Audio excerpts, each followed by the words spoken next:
Melalui kacamata etnobiologi, kita melihat bagaimana sebuah kebudayaan dibangun atas interaksi yang mendalam dengan alam sekitarnya.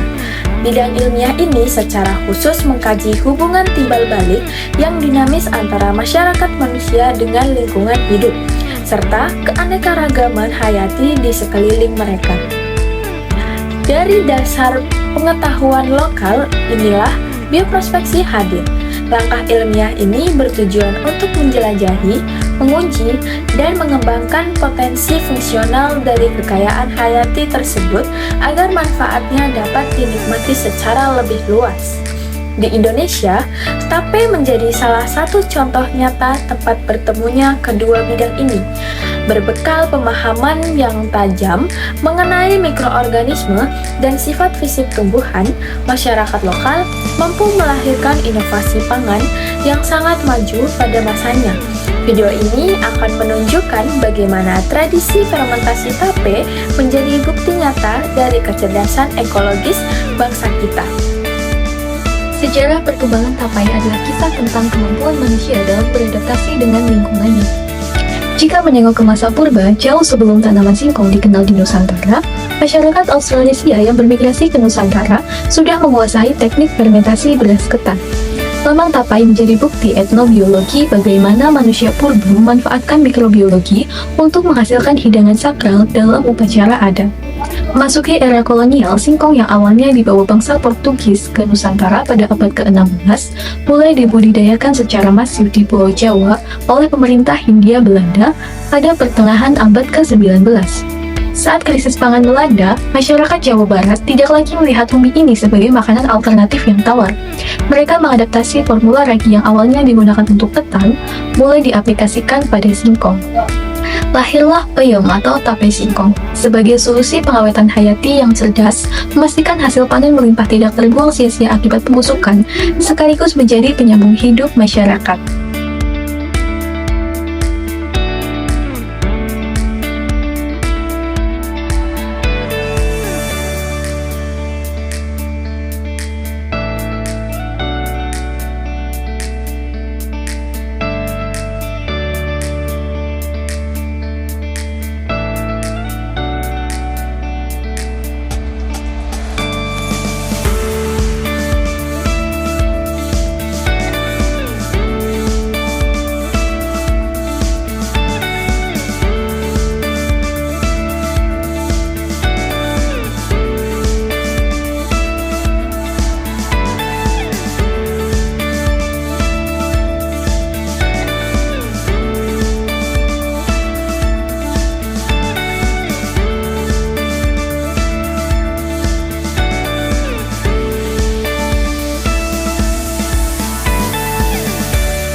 Di balik solusi pengawetan hayati itu, tersimpan teknologi fermentasi dengan prinsip biosains yang matang.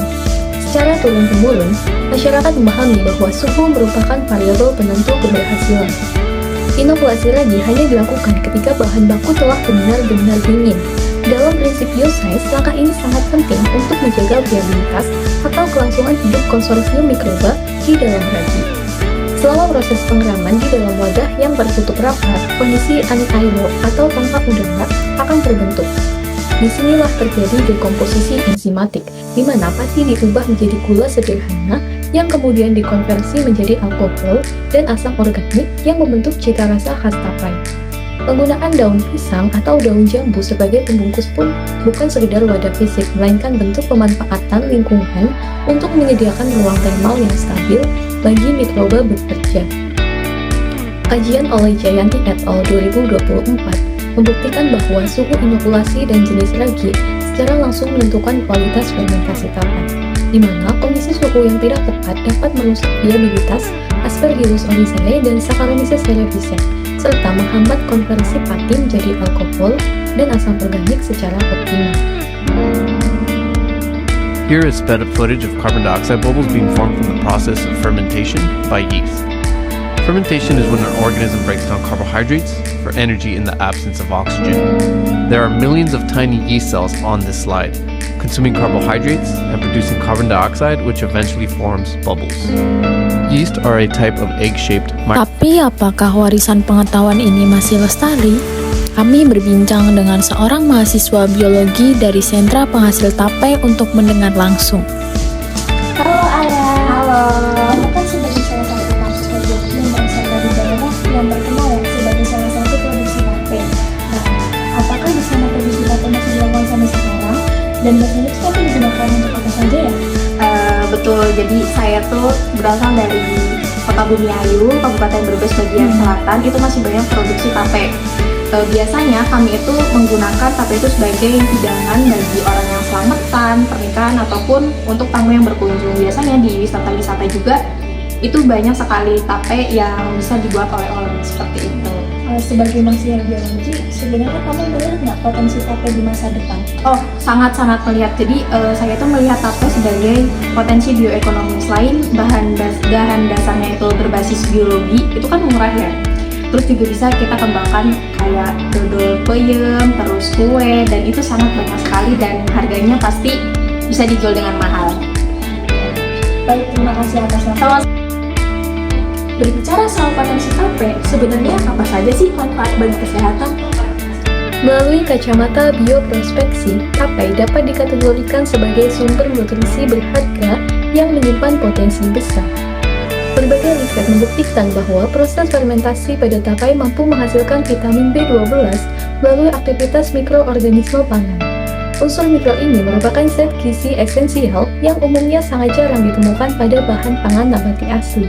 Selain itu, tingginya kandungan probiotik di dalam tapai menjadikannya sebagai agen biomedis alami yang baik untuk menjaga kesehatan mikrobiota usus manusia.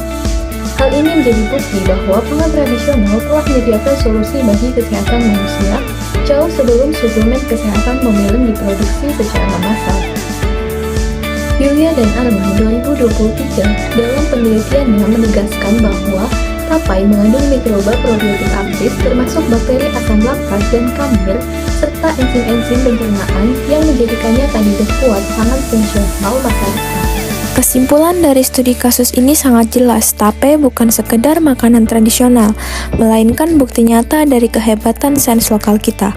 Melalui etnobiologi, kita belajar menghargai bagaimana masyarakat sejak dulu mampu memanfaatkan alam dan mikroba di sekitar mereka untuk kebutuhan hidup dan merawat tradisi.